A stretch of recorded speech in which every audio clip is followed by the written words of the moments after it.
Tuition नियामනය කළ යුතුමයි සමහරලාට සමහර ටියුෂන් ගුරුවරු කියලා ඉන්න හොරු තමන් උගන්වන විෂයවත් සමද්ද කියලාත් බලන්න. හරි හොඳට කරන් යන අය ගැන කතිකාව මෙතන අවශ්‍ය නැහැ. ඒක පැත්තකින් තියන්න.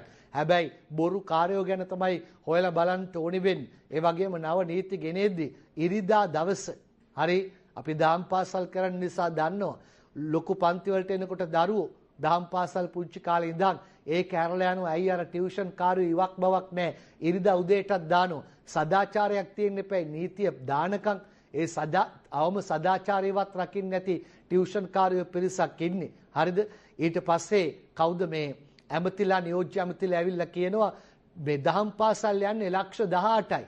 අන්න එහෙම කිව්වා. හරි උජාරුවෙන් කියනවා. එතකොට ආනේ බලන්න නෙවෙයි ඒවට නීති ක්‍රියාත්මක කරන්න.